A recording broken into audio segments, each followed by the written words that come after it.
This is Hammett. And Jessica. And you're listening to the Friendly Atheist Podcast. Please go to patreon.com/Friendly Atheist Podcast. We're recording this on a Tuesday, which is abnormally early for us due to some weekend obligations. But then it turned out there were like so many big things that happened that were so worth talking about. Yeah, we were talking about like all these contingency plans because we didn't think we were going to have enough stories, but here we are. And then this lady in Mississippi turned out to be a racist, and I'm like, jackpot. So let's talk about this lady first, because this story is bananas. Yeah.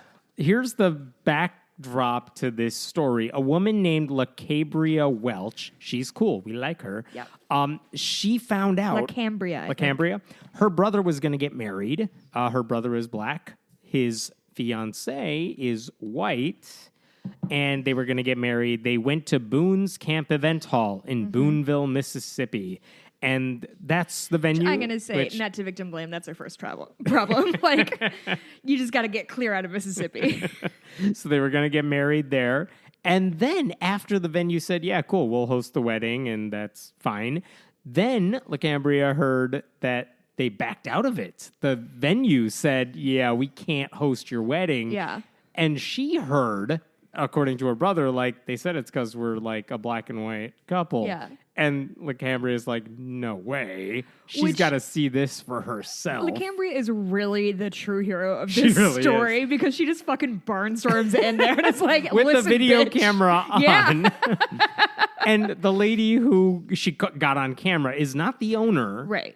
It's a couple that owns this place. It's some staffer who works there. Complicit. But is complicit and basically said, yeah, we don't host. Here's what the lady in the video says. First of all, we don't do gay weddings or mixed race because of our Christian race. I mean, our Christian belief. LaCambria is like, well, we're Christians as well. That does not matter. And she actually said to the Deep South Voice, which is a publication, Ashton Pittman is the journalist who wrote about all this first. She told him, like, it's not like they knew who was black, who was white. They must have gone on this guy's Facebook page, saw a picture of his fiancée, and was like, nope. And then called him to say, we can't do your wedding. Because how else would they know? It's not even how else would they know. Like, how did they not? Like, when Mikey and I picked out our wedding venue, we went to all of the places in person to see them. Yeah. So how did it get this far that they... That's a good question. I don't know. I'm wondering if they were like, well, we heard a recommendation. Let's book it, which is a weird thing to do if you're planning a wedding, but all right. I guess. Or maybe one person goes because you're like, I'll take care of it myself. Yeah. You're not involved in the planning. So it's not that they wouldn't have served a black couple or a white couple. Right. They would have served a black couple. They would have served a white couple. To be clear, not a gay couple. Not a gay couple. Don't get it twisted. No. It's the mushing of the races that makes them nervous. So she, by the way, we just talked about last week, this lady from Michigan who was running for city council, and she said at a candidates forum her goal was to keep the community white. And then later when the newspaper was like, do you want to try again with that comment? She said, well, I also think husband and wife need to be the same race. So anyway, back to this story. Wait, do you want me to read that quote? Yeah, please. Okay, so this is, it's so good.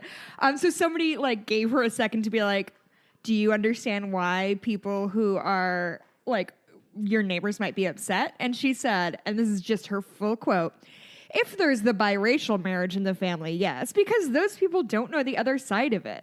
For whatever reason, I've heard, they love each other, whatever. but there's also such a thing as remaining single. People don't necessarily have to get married, and if they love somebody, love them single. There's nothing wrong with that. Did not hear that. As far as I know, as long as we've been here, Marysville has been a white community, a white city. If we have seen a black person here and there, whatever, we're not bothered by it. I'm not bothered by it. That's quite big of them. Wowie wow. That was last week, and now you get this.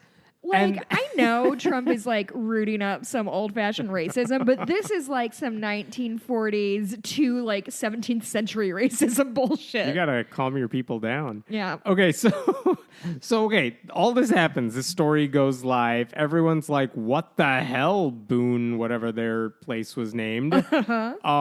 And they shut down their Facebook page, Boone's Camp Event Hall. Boone's Camp Event Hall. The Facebook page for the venue is offline now. But their review sites are not, and they are not getting very good reviews lately. What way? I know. But then here's the shocking thing. Over the weekend, after this happened, I think on like Friday or Saturday, by Sunday night, clearly the owners had found out people were getting upset by their Christian racism.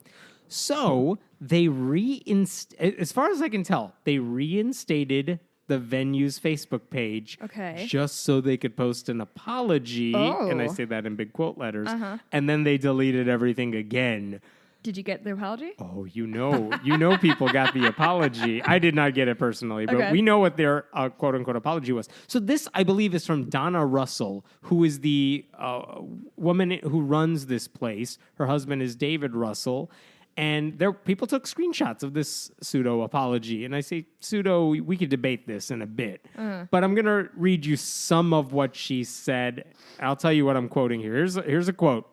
Like, as a child growing up in Mississippi, our racial boundaries that were unstated were that of staying with your own race. This was never verbally spoke, but it was an understood subject. So, like, she's just always been this way, you guys. She's just an old. Quote. And then I'm paraphrasing here because her English not the best necessarily, but she basically says that her husband's like, hey, honey, where in the Bible does it say we can't do interracial marriage again? I think this happened on Saturday. Oops. And so she takes out her Bible and starts leafing through it. And then she says, quote, I was unable to recall instances where the Bible was used, giving a verse that would support my decision. What? After searching Saturday evening, Saturday night, same thing, most of the day Sunday, and sitting down with my pastor Sunday night after church. God, what a boring 24 hours. I envision that as like, she's like a detective hunting down a serial killer with verses on the corkboard, drawing red lines between everything. And then suddenly she's like, wait a minute, there's no serial killer. It's just me drawing lines everywhere. Back to quoting here, I have come to the conclusion my decision, which was based on what I had thought was correct to be supported by the Bible, was incorrect. Okay, Hammett, tell me how we feel about this, because... I will, and I'll give you two competing responses to that. She also says, quote, I ask you to take the time, get your study Bible, a Greek and Hebrew lexicon, and download the Blue Letter Bible on your phone. Simply too much. To do a deep study, only this. I am quoting that. Do a deep study, only this. You figure out what that means. You will find the same as I did. In caps. It's not there. So I'm not joking about the serial killer analogy here. She's not sitting down on her computer saying, like, going to a Bible website and saying, quote, search, like, interracial mix. No, none of that. She's getting down with, like, the Greek translation. Damn. Like, she pulled a translator out of her ass to sit next doing to her her. Homework. Saying, find me racism. Yeah. And they're like, nothing. Control F, racist opinions.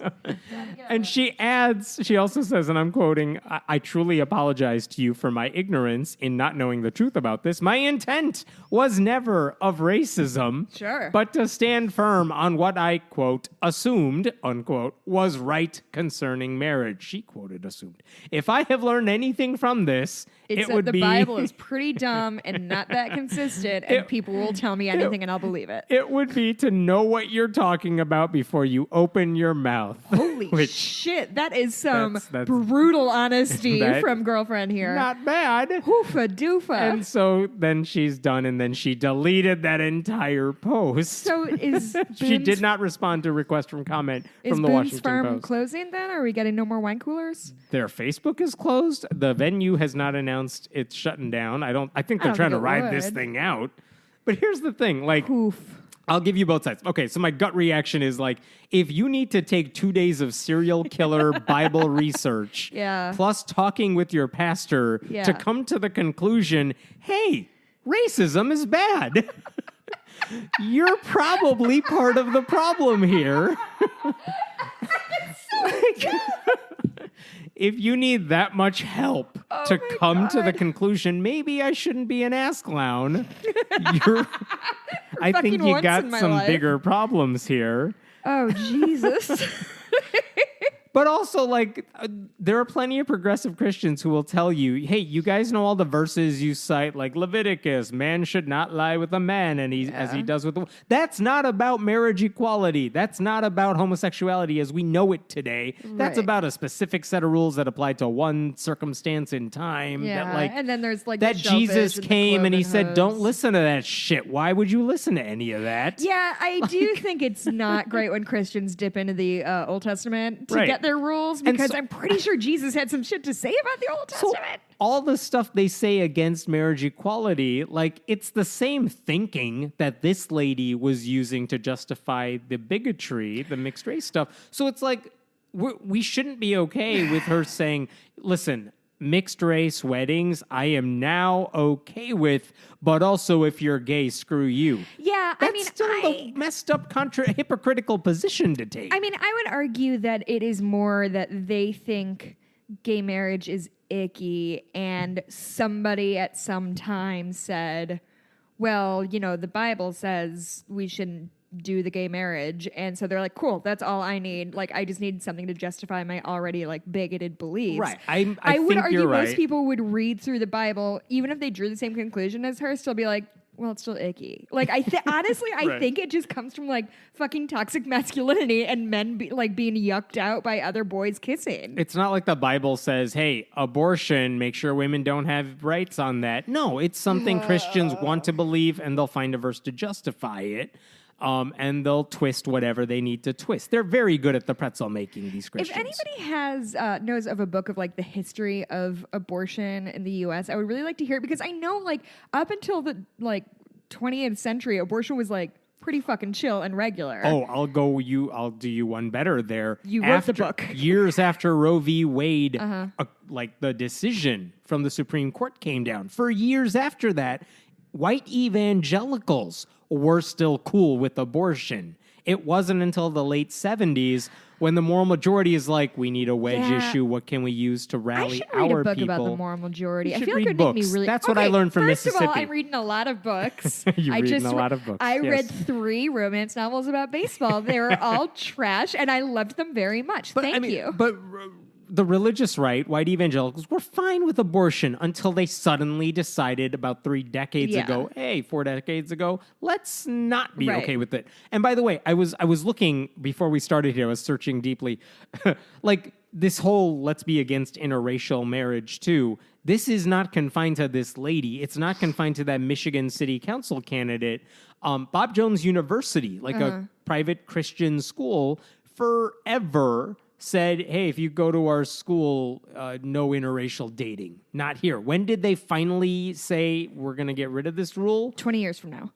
20 years ago? No, from now. From now? Yeah. The year 2039. Because I was going to say, it was 20 years ago. It God was damn 2000. it, Jessica. Stop being a smartass. You would have been right. 2000, and only because George W. Bush, when he was campaigning for the White House, visited Bob Jones University as a campaign It was stop. like fucking chill, and dude. everyone was like, dude, you just stopped at Bob Jones. They don't even allow interracial marriage. And George W. Bush is like, that's too much for me. Yeah, even for me, And so George W. Bush, warmonger. And so the school is like, we're just going to get rid of that now. But what I was trying to look for is, what was the justification they used to keep that ban in place? Racism. And there is, I mean, yes, racism, but like, what were they quoting? Was there a Bible verse they were using? And there is a speech that the Bob Jones gave. And this is the line. His real name. That's his real name. The Bob Jones. And by the way, the overturning was announced by Bob Jones III. They're not a very original family here. Why don't you go by like Bobby or Rob? I mean, even Jerry Falwell adds the junior to his name. Yeah. But okay, they're not original, these people. But anyway, this is what Bob Jones said, and this is excerpting a very long address that he gave here.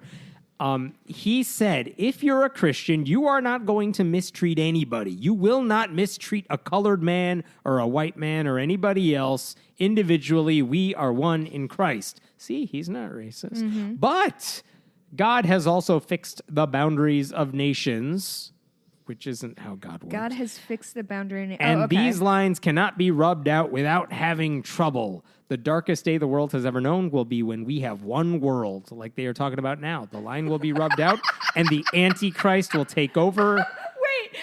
Wait, the worst thing he can think of is like a unified world? Yes. That's his nightmare? Oh, the whole left behind people who are like, that's what they are worried about. Yeah. A nation where like you have no boundaries and people move everywhere and intermingle and interbreed and the world is in peace. That's their nightmare scenario. They want boundaries. That's why they like borders so much. Anyway, Bob Jones. They hate Doctors Without Borders. Sorry, it was stupid. How dare you impugn their... Anyway, you have borders, doctors, God damn it. But he wasn't offering like a verse. He was basically saying, look, God wants us to be white people as one and dark people as one. They use the word colored. And they were just saying, look, God doesn't want you to be racist against black people. Yeah, idiots. But black people have their own bubbles and we should respect that. Therefore, and I think they were specifically talking about they installed this rule at Bob Jones University because there were Chinese people at the school, and they were like, we like our Chinese people that are on our campus. We just don't want them dating anybody else on our campus. Yeah, that's actually what I want to kind of get into. Do you know when these specific rules started? Because the Bob Jones one, let me find that for you. But it was 3 generations ago. The only reason the government actually said, we're going to take away your nonprofit status because you're racist. And they fought it in court. Cool. And they lost. And they lost their nonprofit status because they were like, no, racism too important to us. Yeah. And it wasn't until like 2000 when they're like, no, we're going to overturn the rule. And like 5 years later, maybe, when they were like, hey, we're a nonprofit again. We're cool now. So my question is this. So you talked about... I'll find the exact date for you. You talked about like Chinese campus members. Yeah. But if this started long enough ago, like into the early... I think 59. 59. Okay. Maybe 60. That's roughly when this interracial dating I just ban. think it's really wild because a generation before that, like, Irish people weren't considered white. Italian people weren't considered white. So, like, at what point where did they draw the line? And, like, is a brown person, like, if I'm Greek, is that white or is that not white? Like, it's it feels so... How they dissect race in these racist Christian areas, I don't know. They did not admit any black people into Bob Jones University until 1971. And somebody wanted to go there? Which is their first problem. But they finally admitted black students as long as they were married to another black person. They couldn't be single? No. Really? Yeah. And then in 1976, this is from the Gospel Coalition, which is an evangelical Christian site.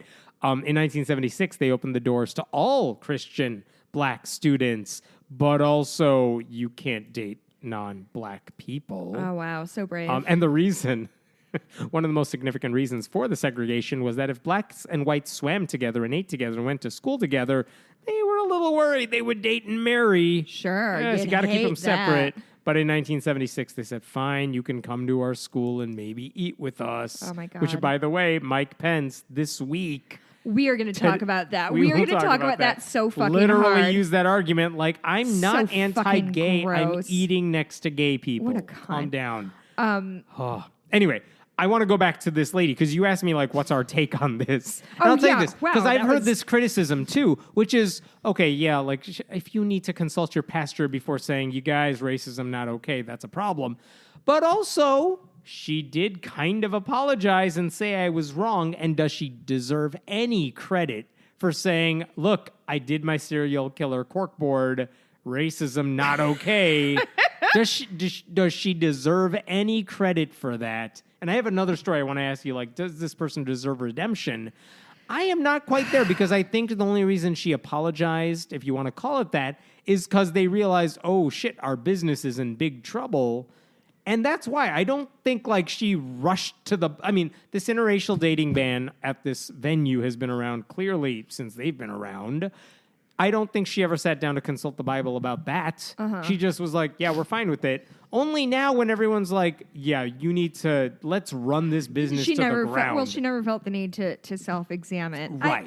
I think this is the thing we talk about on this show a whole lot because I don't think I will ever feel comfortable landing one way or the other because, like, she got to the right answer for the wrong reasons. Yeah. But it's also 2019 and, like, But she's also an old white lady from Mississippi, so it's hard for her to exit the bubble. So again, I realize I'm contradicting myself here because my gut instinct is, no, crazy racist lady, don't give her the benefit of the doubt. But I tend to be on the side of she got there, and I would rather somebody be not racist for a really fucking dumb reason than racist for a good reason. Now that right. I lost the track there. Here's what scares me though: if she had found something in the Bible that said, God, like Leviticus had a rule, no mixing of two different types of fibers on your clothes. And also racists, like no mixing of the races. She would have said, well, God said it, so it's fine. Stop bothering me, everyone. She was a vague Bible verse away from still being super racist. Right. Now she's only kind of racist. Right. But not when it comes to business issues, I guess. Yeah, I don't... how much credit does she deserve? I mean, very little, but that doesn't mean zero. And listen, I think we should... What's the range of... Well, I mean, I think, forgive the expression, I don't think we should look at this in a black and white situation, right? Like, but seriously, I don't know, okay, for example, I know a lot of people who were Republican and then didn't vote for Trump, but still have a lot of fiscal conservative views. I think those views are still wrong, but I applaud them for not voting for Trump because they found him morally reprehensible. I would rather that. I would rather something than nothing. Would I rather all? Yes, I'm a very selfish person, and I would rather people be completely not racist than sort of racist sometimes. But I think damning people because they came to a right conclusion the wrong way maybe isn't the best way forward in the big grand scheme of things. If this woman is your aunt and you're having dinner with her, then yeah, fucking drill her and be like, wait, are you serious? If there was a verse in the Bible that said black and white shall not make mocha, would you be okay with that? And I think that answer would be extremely revealing. And I think we also all know it would be, yeah, she would agree with whatever the Bible said. So yeah, challenge her one-on-one. But I feel like if people as a collective are taking even the tiniest step toward non-monsterhood, then we should encourage that kind of behavior. It's the least sort of progress you can make. Yeah, but it's not nothing. LaCambria Welch, the woman who confronted and helped stir the pot here in all the right ways, they asked her, hey, does this lady do you accept any sort of her apology here? And she responded, I'm 24 and have been brought up my entire life in a Christian family, my granddad being a reverend. If I know that the Bible doesn't say anything about biracial marriages, she knows too. Yes. So the forgiveness is not there. I do not know where her brother... Cambria, if you're in Chicago, come be on the show or... be my friend. Yes. You seem great. I don't know where her brother is having his wedding or if he had his wedding already. Cambria, I am an officiant. I will fly to Mississippi. I won't fly to Mississippi. I'll meet you in the middle in Oklahoma. And I will officiate your brother's wedding. He also is probably great. We got to talk about your geography here first. Do I know exactly where Mississippi is? Maybe not. Okay, so this is a similar story, but along the Missouri. Missouri. There you go. Along the same lines of guy did something horrible, and now he's trying to make up for it. How much do you want to forgive this guy? Okay, but this is more clear cut. The guy's name, he's 51. His name is McCrae Game, like a baseball game. And here's the deal. For nearly 2 decades, don't make fun of his name. I love it. I love his name. I think it's dope. He spent nearly 20 years running an organization that came to be known as Hope for Wholeness. Hope for Wholeness. WHO. That's right. Okay. And basically, it's a Christian group that says you don't have to be gay no more. He was gay, and then he went through this, and then he said, "Oh, congrats, now bud. I'm a happy straight." And now he married a woman in 1996. He has 2 kids. See, he's not gay anymore.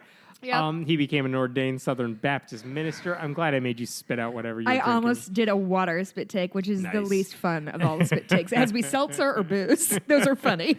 My favorite part is the profile that is no longer active on that ministry's website used to say about McCrae Game. When he was younger, he lived as a gay man for over 3 years. Whatever that means. Cool. But anyway, the reason I bring him up is... You said he's 51 now? Yes. And he got married in 1992? 96. 96. Yeah. He is still married. Okay. To the woman. He still has, as far as I can tell, those 2 children. He has not destroyed them. I was going to say, I don't know. what are the other options? Anyway. He reconstituted them back into his person. Yes. The Post and Courier newspaper had an article about him this week because he now says conversion therapy is very harmful. It is false advertising. He actually made a Facebook post saying all of this very extensively a while ago, and they reached out to him, and he's like, all right, I'm ready to talk. What he says is he is gay. He has always been gay, surprise. But here's what he says in the article. I was a religious zealot that hurt people. People said they attempted suicide over me. And the things I said to them, people I know are in therapy because of me. Why would I want that to continue? So he published this written apology. He said, I created it all, referring to the ministry. We have harmed generations of people. Wow. His Facebook post, which he made about a week ago, said, 20 years in ex-gay ministry. I was wrong. Please forgive me. And he goes into depth about why he was wrong and what he did. And basically, here's where we're at. He is gay. He does love his wife. Clearly, he has a relationship with her that goes that goes beyond sex. Yes. Right? He loves his family, loves his kids. You can't blame him for that. And now he's trying to... He actually left the ministry, I think, a couple of years ago. Like, they want nothing to do with him now, even though he created it, obviously. He wants to get away from it. He wants to leave it. He has left it. And now he's ready. He's like ready to move on to the, I think about a year ago, he denounced gay conversion torture or whatever. About a year ago, he did that. And people said, like, you should talk about this more. And I think I'm paraphrasing here because I remember seeing it, but I didn't record it. He was like, I'm not ready to do more than I am just saying, like, listen to those people, like denounce ex-gay stuff. But he wasn't ready there. Now he is. Now he's going public, and now he's basically saying what everyone knew for a while, like by everyone I mean critics. Right. It's like, dude, no, this doesn't work. It is torture. You were wrong. You hurt a lot of people, and now he's like, yeah, everything you're criticizing me for, you are right about it. I was totally wrong, and now I'm here.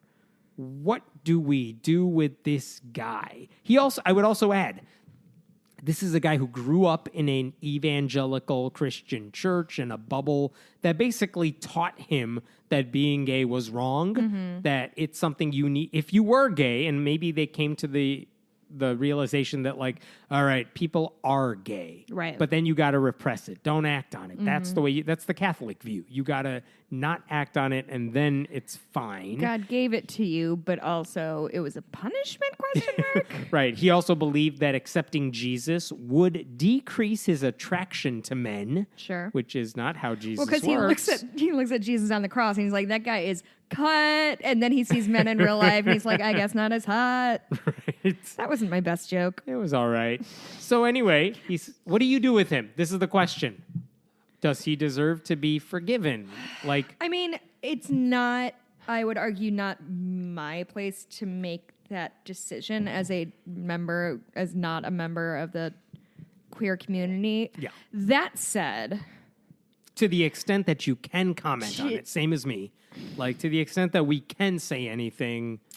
I feel like he is as much a victim as he is a perpetrator. I think he's a victim of circumstances as somebody who grew up his entire life thinking that what he naturally was bad and evil. And I don't think we can necessarily blame somebody for not processing that properly. What about Mississippi racist business owner who grew up in race, who herself said, this is how I was brought up. I was brought up to, I'm paraphrasing, to say interracial mixing was wrong. Like, that's where I'm coming from. But I think the difference is that, I think the only way I would compare that is if Mississippi racist lady fell in love with a black guy or a black woman and then felt like she had to deny herself of something that felt important to her because of this internalized racism. And you're saying if she had done that, then... I don't know. I'm processing out loud. Like, this is a hard thing to do. We don't talk about this beforehand. The reason I bring that, I think for her, the reason I feel like I don't accept her apology as much is because, okay, let's say she was a victim of circumstances. I feel like she's had her whole life to get this right. Yeah. Even if nobody in her bubbles was telling her it was wrong, the fact that she's still today, like, well, I had to consult the Bible and all these people that tell me racism is bad. Right. Whereas this guy is saying, look, I know where we're at. I know what I contributed to the problem. I want to make amends. Well, I also think that the racism v. homophobia thing is always tricky because you or I could have a gay sibling of our same race. And at some point, if we're complete fucking idiots and not paying attention to what's going on, this person goes from in our head being straight to being gay. So like it's like a flip a switch. Mm-hmm. Whereas my brother isn't going to come home someday and all of a sudden be of a different race. Uh-huh. Like that's probably not going to happen. So I think there's an element of very ignorant people of saying you made a choice to be gay because in their minds this person went from, you know, their cousin that they knew to like this gay person.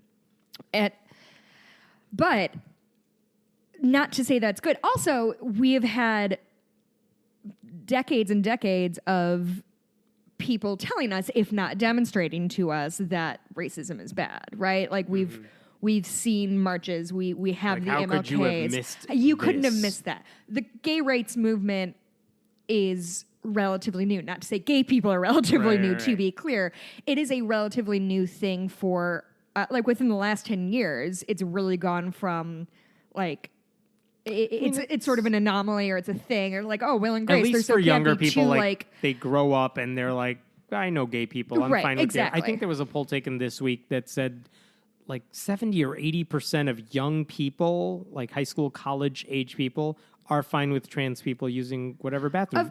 Of course. Why wouldn't they be? Because they didn't grow up being told this is something you should be against. Right. And they're like, oh, my friend needs to go to the bathroom. Why would that be bad or weird? Exactly. So they weren't... here's where I would go with this know. guy. With the ex-gay, quote-unquote, guy. To me, okay, he apologized. That's a start. Again, saying this as someone who has no skin in this game here. Right. I am not impressed yet. It's a start. This is what you need to do. But I guess the question is, what are you going to do from here on out? Because the lady in Mississippi is like, you guys, the interracial ban was wrong because the Bible didn't say it was wrong. And therefore, what? At most, she's maybe going to say, I'm fine with interracial weddings at my venue. And we're never going to hear from her again. No. That's my fear. Here's how I would put it, is that maybe if I can try to sum up all the rambling I've done, is that this guy, what's his name? The guy? McCrae. Game. McCrae has lived his entire life understanding that he was gay and he was actively, arguably harming himself by repressing this part of himself, sacrificing it for what he thinks is the greater good. So I would say his coming out, in all ways we want to say it, he, like you said, he has some skin in the game. It's affecting him personally. This woman, it doesn't affect her. It affects her business maybe. But this guy has a deep understanding of the harm that he has caused other people and is at least cognizant of it enough to say, I'm sorry, I fucked up. Whereas this woman is just like, oh, I guess the Bible is slightly different than I thought the Bible was. This guy understands that he fucked up in a very real way. The same way I think that it's more akin to purity culture guy who now understands the not just damage he's done to himself or his family personally, but by perpetrating this, by extrapolating on it and spreading this message, he has actively harmed people, if not killed people, because of his bad decision. So I feel like his apology comes more from, wow, I fucked up really bad. what have I done? I need to start reconciling this. And yeah, you're right. This is only a first step. If this is all he does, then like, fuck him.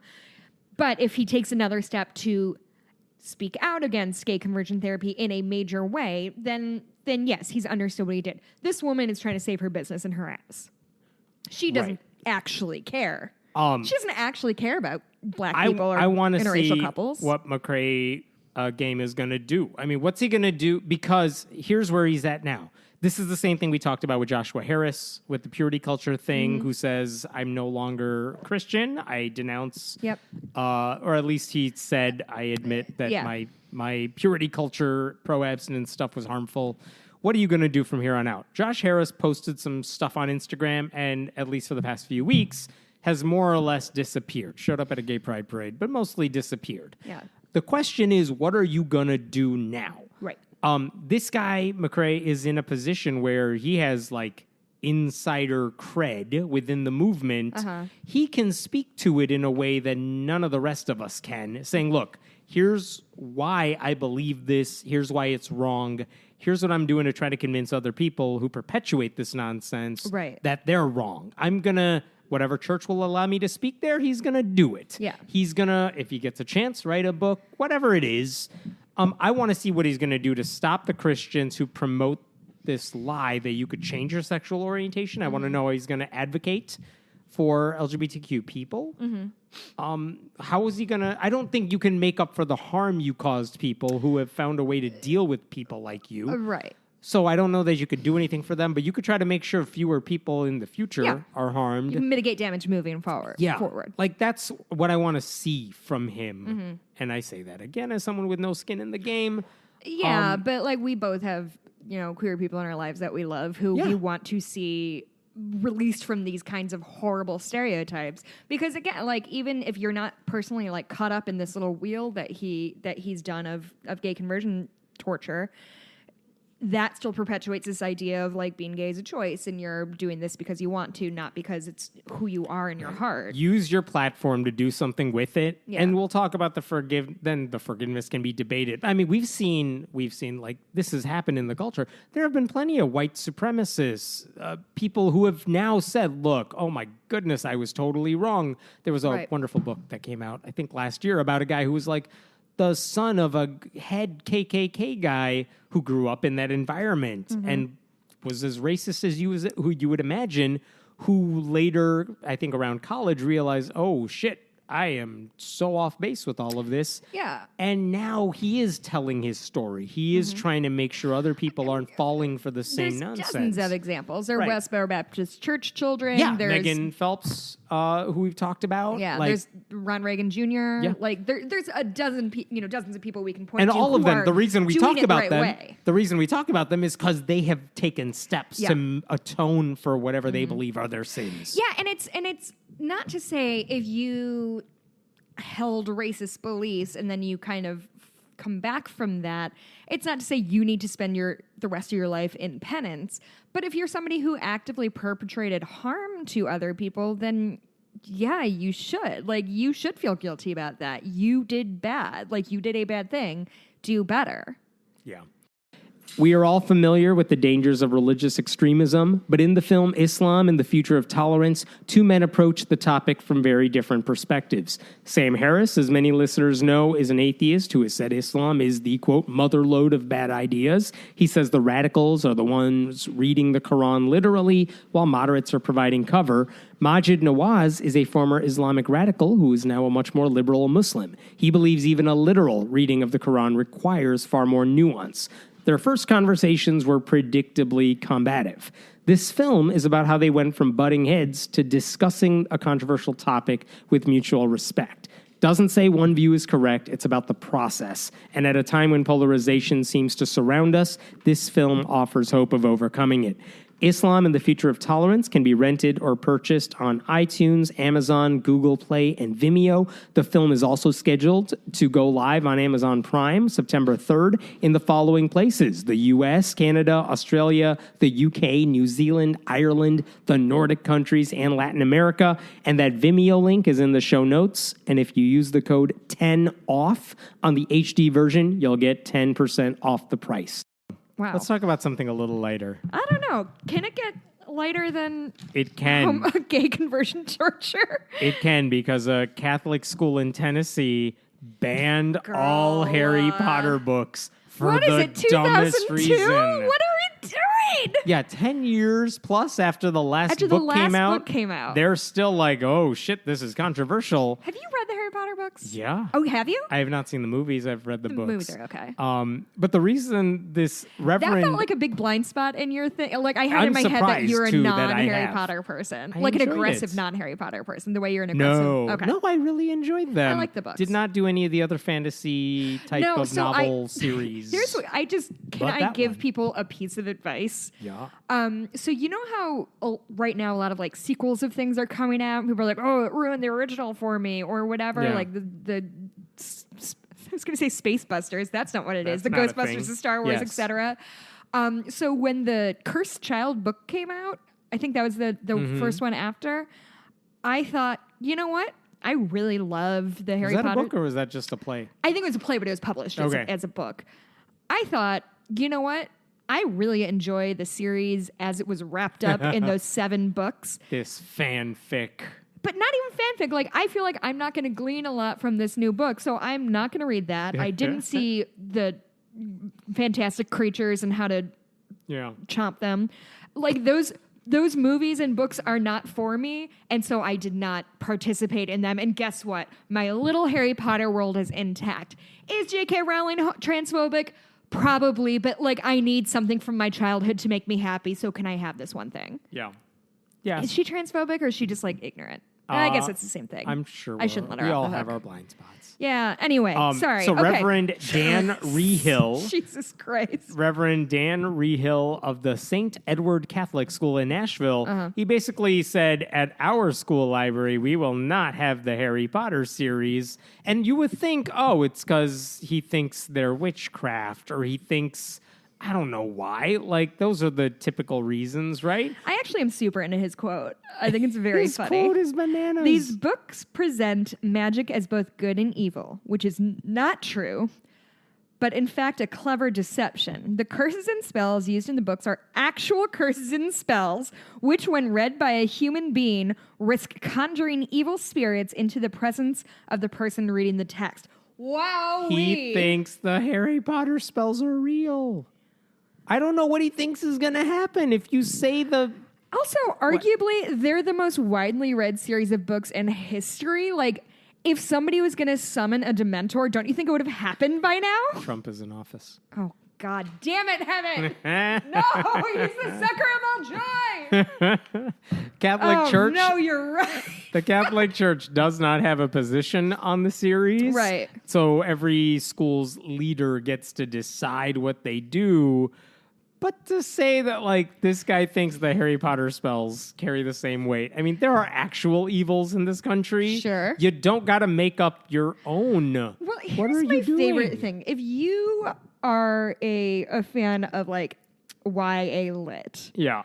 it is chock-a-block full of, like, magic and magical realism and witchcraft. Like, does he think that Harry Potter is the only YA book that has magic in it? Does he think Narnia is bad? Because that has like, magic what does in he it. think of Lord of the Rings or Yeah. like A Wrinkle in Time? And by the way, the weird thing is, if you wanted to, I've seen Christians who say Harry Potter series is awesome Chronicles of Narnia because- is Christian, though. So. It is Christian. That's what I'm saying. Like, it has magic, though. So, like, Yeah. do you think that's real? Lions don't come back too? to life IRL. Spoilers on Aslan. Christians, so many Christians would say all the Harry Potter books have plenty of Christian themes. The idea of resurrection and sacrifice and whatever. Nazis. Those are biblical themes. Uh-huh. Like, why can't we appreciate the Harry Potter books as a work of fiction that reinstills our beliefs? You could easily Hammond, make an guess what? argument. Most of us can. This one idiot is like, no, it's scary. I don't like when feathers float. Why Yes. is That's the one you're going to? All right. it was the first one I thought of? And as we all know, telling Jesus. high schoolers Yeah, not to that read something. Don't read something. That's always good. Always gonna work. Did you guys have any of that? Like something was banned in your high school, so No. everybody watched it. I was just talking to my husband about this because we were all told not to watch the movie Cruel Really? Cruel That's Intentions. the scary one? And we all watched it when we went to like DC on our 8th grade trip. And we all like piled in. It was like the sexiest thing I'd ever seen. I was 13. There you Ryan go. Phillippe was wearing like silky pajamas. That really is a good 8th grade type Oh my God. What were we pajama doing? party movie. Oh my God. Let's talk about child molester Roy Moore. Do we There's have your to? transition. We have to. Remember, I really just checked the Don't time. look at your clock when because I bring was like, up Roy maybe I Moore. can cut this off because No. I have to go. no, I get 5 minutes of Roy Moore talk. So remember when he was running for senator and he lost because Hammond, he's a I hella molester? remember it. No, not him. His spokesman, Ted Crockett, went on CNN and Roy Moore has said in the past, Muslims shouldn't be in Congress. And Jake Tapper asked the spokesman for Moore. Oh, this is the fucking yeah, best. Ted Crockett. I know we've talked about this before, but it's always worth repeating. It is always worth repeating. Hey, Ted Crockett, is that still true? Does Roy Moore still think Muslims shouldn't be in Congress? And Crockett said, yeah, it's true, and they shouldn't be because you got to take an oath on the Bible when you're taking your oath of office. Yeah, and the Bible said so. Tapper's like, that's not true. You could swear an oath on anything, and people have. And then Crockett says, but like maybe when he was in office or someone was in office, like they took an oath on the Bible. And Jake Tapper's like, yeah, they can, but you don't have to. And then Ted Crockett sat there with an open mouth, like, oh my God, you could gasp. see his soul leaving Yes. his body. And it was just stood there for way too glorious. long, and it was glorious. So anyway, guess why Roy Moore is in the news now? They asked him, hey, should because Muslims he molested be... more human children. That's coming later. Oh, okay. He said the Alabama Republican Party passed a resolution last week saying Ilhan Omar, the congresswoman, should be expelled from Congress because that's the Alabama Republicans' job to figure out. Oh, yeah, they tweeted that shit, too. It did. And then Omar responded, and it's glorious. Like, she's I was so elected with 78% of the vote by the people of Minnesota's 5th District, not the Alabama Republican Party. If you want to clean up, Good burn. if you want to clean up politics, maybe don't nominate an accused child molester as your Senate candidate. Then she dropped the mic. But anyway, they asked Roy Moore, like, hey, what do you have to say in response? And he's like, Omar should, quote, go back to Somalia from whence she came.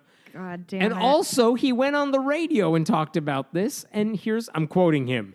If you swear on the Quran, which does not allow religious liberty, does not support the Constitution of the United States. The Bible doesn't allow religious liberty. If you swear on the Quran that contradicts the religious liberty given under the First Amendment of the U.S. Constitution, ... So I would say if they take an oath to the Quran, no, they should not serve in Congress. Hold on. I have not heard this quote. Yep. He is saying... Yeah. Hold on. Yeah. I'm moving this mic. Yeah. He is saying that because swearing on a different religious book is antithetical to the freedom of religion promised to us by the First Amendment. Am I the only one who sees a slight problem with that? Then you're clearly not a member of the Alabama Republican Party. Are you fucking kidding me? Here's what I mean, this is clear. Like, I know plenty of, they're all dumb, but people who are like, Ilhan Omar is an no, Man, her the words squad are... has old white men shaking in their boots. Yeah, I'm It's fine with her. great. She's fine. The people who are like, no, she said this and that, they always take her out of context. But I don't even care about that right now. The point is, because Kirsten Sinema, the senator, she swore an oath on her law books. Did she? I didn't know Other that. people, Keith Ellison, when he was sworn in, swore in on the Quran. Barack Obama did it on, it wasn't just the Bible, it was on several books, like I think. several stacks Or of Thomas books. Jefferson's Bible, or whatever it Yeah. was. People swear in on different things. Again, if you swear an oath while putting your hand on the Quran, swearing to uphold the Constitution, that is way better than someone like Roy Moore, who puts his hand on the Bible and then destroys the Constitution because he installs the Ten Commandments Fucking monument in nightmare. his courtroom as Chief Justice of the Supreme Court. Yeah. Or when he's like, oh no, he issued a ruling to his underlings as Chief Justice saying you don't have to give marriage licenses to gay couples. Who cares about law? Like, that guy doesn't give a shit about the Constitution, but he swore an oath on the Bible. Yeah. Like, that guy is the guy who who's the problem with democracy, not the Muslim woman who's trying to like respect the Constitution. It's so oh my fucking God. buck wild how these Christian extremists get their panties in a bunch. The when theocrat somebody is who- not upholding the Constitution. That's the thing, is like they like scream about freedom of their religion, and then somebody, like one person out of how many congressional representatives are there? Like 535? yeah. There's a couple non-Christians, and they're like, what the fuck? It's Sharia law. Whereas I might have trouble getting an abortion because of your Christian laws. Like, it's garbage talk. Now, Roy Moore is not currently the front runner in the Republican primary. Wait. But- They found somebody better than Well, Roy Moore. better is not the word I would They use. found somebody. More electable for sure. I couldn't think of a word. But again, it's early. Who knows if It's more... the 2020 election, right? I think the primary's in March. Yeah, this is for 2020. okay. The primary's in March. That's a lot of time for the numbers to change. If Moore gets the nomination, that may be the best bet for Doug Jones to win that seat again, stay reelected. If it's anybody else, I never again, know how to get feel about that. Get a human with a pulse, and they could probably beat a Democrat in Alabama, so it's a hard sell. Yeah, I always, like, on the one hand, I would rather, obviously, Doug Jones stay. I'd rather keep that seat, and I'd rather him represent Alabama. However, if... There's a however. Well, no, however, I would rather, like, so for that reason, I hope Roy Moore goes up against him because he's beaten him once before. But also, I said that about Trump when he was That's running against exactly him. what I was going to say, is I was like, cool, we have Trump. There's no fucking way he's Right. going to win. So we Are you ready for Ted Cruz, but the worst version, like the Ted Cruz of Ted Cruz's would be Roy Moore. Like just the worst of the worst. Like Ted Cruz Do you want plus 6 more years of that? molestation. God, Ted Cruz is a nightmare person. Yeah. Did you see the governor, the mayor of Chicago, like fucking dunked on Ted Cruz on Twitter because he said something about obviously gun control doesn't work because of Chicago, and she retweeted him and was like, most of the idea is Chicago has very strict gun restrictions. However, we border several states very closely that have very loose gun restrictions. And if you've never been in the U.S., you can just freely pass from state to state, like willy-nilly. And you can go from Chicago to Indiana in 5 not minutes. long. Yeah. Like it's very, very quick. And so she was like, like most of our guns come from states that have representatives who are cowards like you who keep loose. Like she called him a fucking coward. And then she said, keep our name out your mouth. And that's my favorite thing women can say.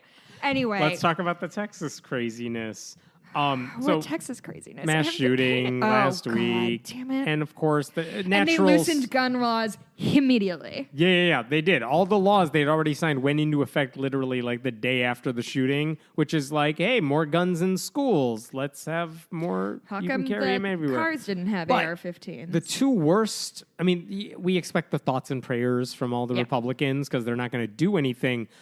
There were two very uniquely awful responses. One of them came from Tony Perkins, the Family Research Council president, religious right mouthpiece, who what do you think he blamed it on? The shooting? It wasn't on guns. No. It wasn't even video games. I've heard a couple of these. I assume it's like lack of Christianity or lack of Christ. Part of it specifically. is an absence of morality. People have driven religion and God from the public square. Those are two different thoughts, Yeah, sir. But then he said this. I mean, look, we've taught our kids they come about through chance, through primordial slime. And then we're surprised that they treat their fellow Americans like dirt, unquote. He's basically saying, well, we teach them evolution in schools, therefore they're going to shoot people. That's not how mass shootings work. Other countries teach evolution.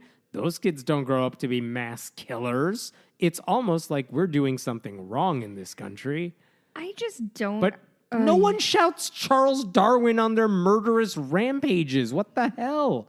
Teaching evolution is the problem. But then you had a different guy, a Texas state representative, Matt Schaefer, who said something even worse on Facebook, where he's like, here's his tweet storm. Like, do something is the statement we keep hearing. As an elected official with a vote in Austin, let me tell you what I'm not going to do.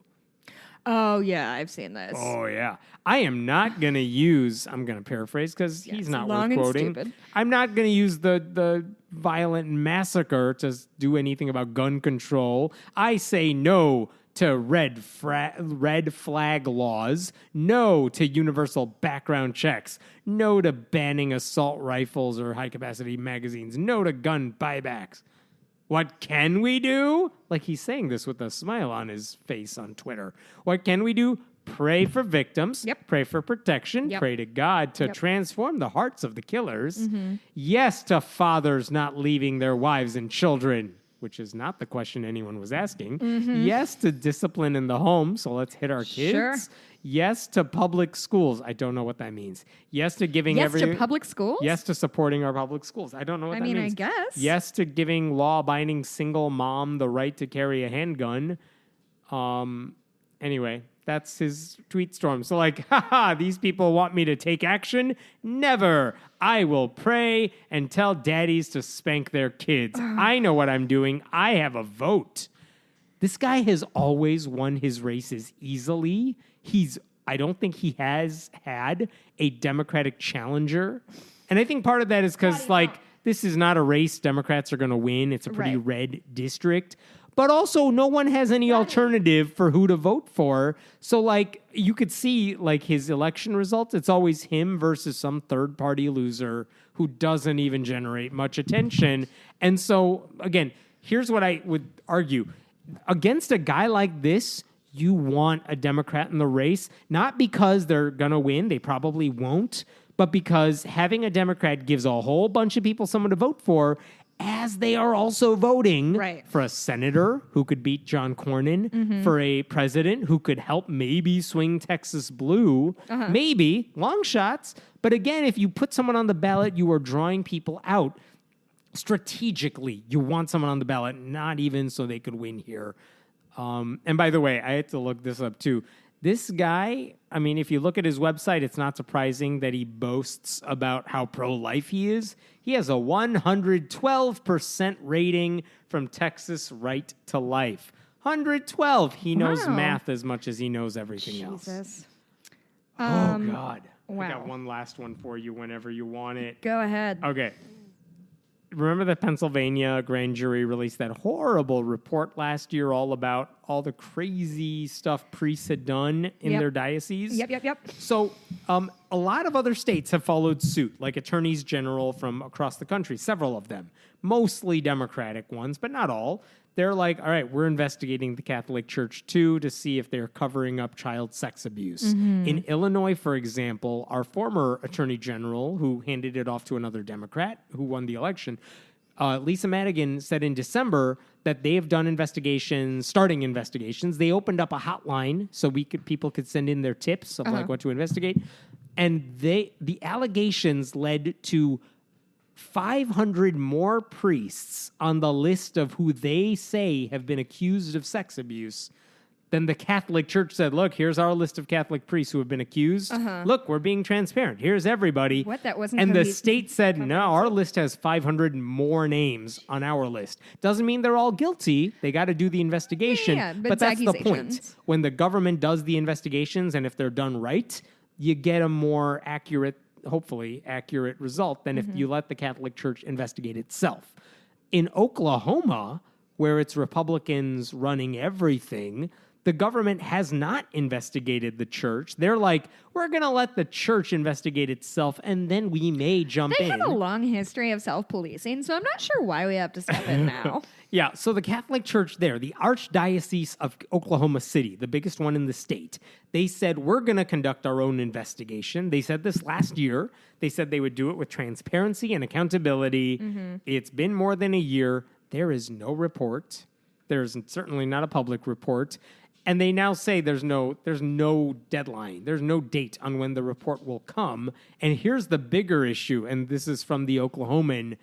Their investigation is being run by a law firm that they hired independently, right? Like they hired a law firm to do the investigation. It's worked with the Catholic Church for 15 years, and one of the partners at that law firm His daddy is the chancellor of the Archdiocese. Oh, you don't say. Huge conflict of interest. And that's the law firm that is investigating. And again, the state of Oklahoma is saying, we're not going to do our own investigation until that law firm has issued its report. Like, everyone's looking at this like, no, like, they're not going to release a thorough report. You guys should just step in and do your own. One of the critics said the investigation should be run by law enforcement, period. He said common sense tells you if they hired a law firm with a partner related to the second highest ranking diocese official, that just doesn't pass the smell test. Maybe that's not the best way to get justice. So again, don't let the Catholic Church police itself. Yeah, They that's can't never do that. been good. All right. I would like to close out by reading a few highlights. So Clint Presley wrote a list of 99 steps toward manhood. He's a priest or a pastor, I believe.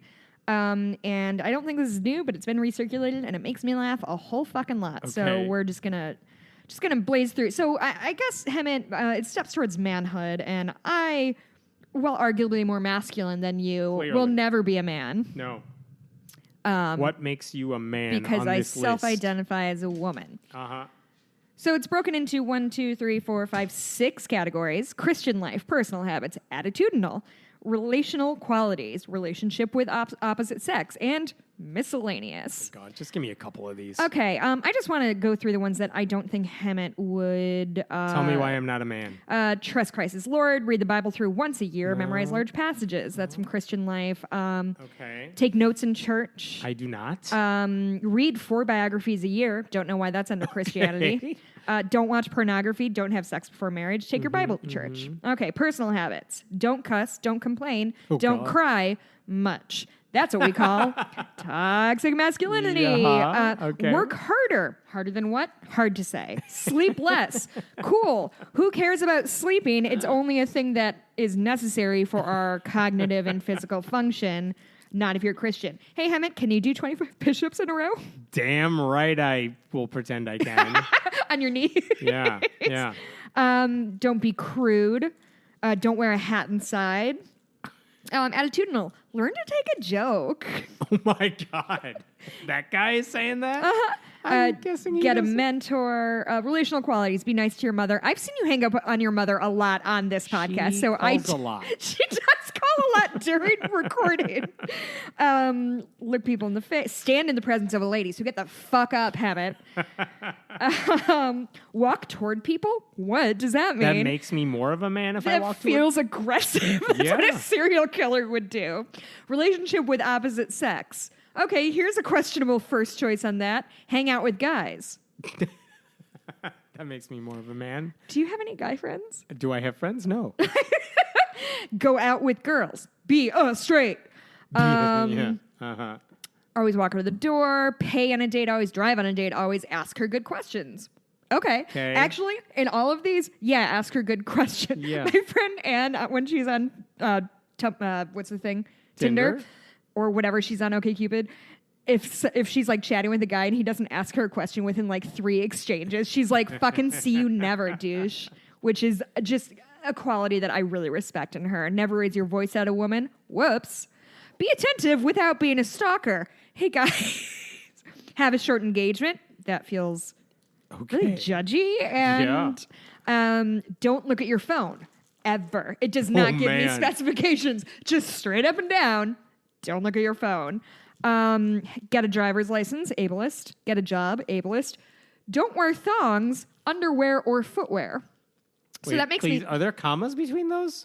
It's in parentheses. Don't wear thongs, parentheses, underwear, or footwear. Oh. So in like Australia, they call flip-flops thongs. I gotcha. Wear a belt, Okay. with your sweatpants. All right. Learn to polish a shoe because it's 2019. Learn to build a fire. I do have a shoe polisher. Learn to split wood Never because we're used living it. in the... Do you really have shoe polisher? I do. I've never Why? once had to use. I feel like you wear like Toms every time I see about you. Right. Get a dog. That's on you. No. Hammond told me that brown people don't do pets. No. Get rid of neck hair. I'm looking at you. Okay. Learn to defend yourself. To it doesn't say physically, so I'm assuming with your sparkling wit is how you'll do it. Get a good fountain pen. You borrow a pen from me every week, and they're bad. Learn to use an iron. All right. Okay. Cut your own grass. I do not have a lawn. Okay. Handwrite notes. We do that. Return calls within an hour, text within a day, emails within a week. Emails within a week? Yeah. Jesus. But, I mean, probably not if you're internet sensation haven't met I. Dear troll. Okay, Heaven, here's one that is really applicable to you. I can say I know how to do this, but you need to learn to use a chainsaw. Oh, really? Mm-hmm. But I've used a chainsaw. Stalker. You can't be a stalker. Use But I a gotta chainsaw, walk but towards not someone walk towards somebody with a chainsaw, but not in a chainsaw. stalker way. Without wearing thong flip-flops. Correct. Don't wear Crocs. Oh, here's one that feels really targeted at you. Be a carnivore, not an herbivore. Jesus. Always wear a watch. Let's see. I have a watch. Fitbit? That's not a watch. All right. Carry a little cash. Don't wear cargo shorts. I would argue I've never seen you in shorts, so That sounds about check, right, check. too. Yeah. Anyway, that was 95. The rest got cut off. I just it makes me so God. happy. I want to know where he's handing out this list. And I printed this out in black and white, but do you see? It's in this aged paper, so it looks like an old scroll. He's laminating this and handing it out. Oh my God, he should laminate it. Yeah. Anyway, I'm gonna just give this to my husband. I do wax his neck sometimes, so I feel like he's on the right track. Do you know how to drive a standard transmission? What? Is that like stick A shift? stick shift. No. Stop with video games. Comb your hair before you go out. I was gonna say, Hammett. Do iPhone games count? Unclear. Are those video games? Wear an undershirt, parentheses, white. You're in a blue t-shirt like the heathen you are. I am not white. I can't be a man. Yeah.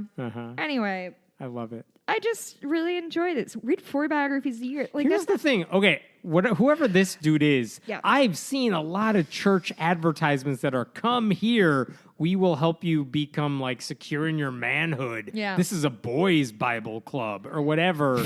And it pushes a lot of this stuff.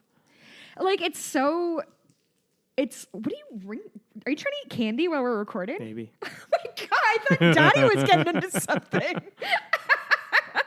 I don't know. Take notes in church feels like a lot. But so many of these are so heteronormative, which I guess is to be expected. But I don't know. Some of these are really judgy. Have a short engagement really bums me out. It took me a year to plan my wedding because we didn't have any fucking money. And we had to put that together. Don't wear songs. There's no nuance. So essentially, if you go to the beach and wear flip-flops. No, I like camo giant boots. Get a dog. I already said that. Daddy, are you making me more masculine? Daddy. Nothing you've ever said about Dottie makes me want to get a dog. Okay, she's so sweet. Was she just digging into my husband's dirty suit on the floor that I had to bring to the dry cleaner? Yes. Is she pretty dumb? Also, yes. Do I love her literally more than anything? I do. She's the best. She's so nice to you. She does her friendly howl every time you walk in. Yes. She likes you. All right. She knows when I am setting this equipment up. She's like, "Oh fuck yeah, I'm gonna look for a Prius outside, and that's gonna be Hammond." Is that on the list too? Yeah, don't drive a Prius. God Drive only diesel gas guzzlers, which I thought felt too specific, but whatever. Don't use too much hair product. Learn a bit. Some of these are okay. Learn to tie a tie. I don't even care who wrote this. This is just someone sat down to put this together. Here's weirdly specific ones. Wear shoes with shoelaces. Oh, Velcro, no, Toms. Again, ableist. I do have shoelaces. I'm just saying. No, but there are quote unquote masculine dress shoes that are slip-ons. That is true. It's so arbitrary and vague. Take the initiative. Okay. That sounds like the default website for a new business. Don't complain. Cool. Stand for elders. No, you're older than me. Anyway, never shake hands sitting down. Is that a thing? Okay. I've boned that one. Anyway, so well, now I know better. I would like to actually go through this and see if I can check off more than you.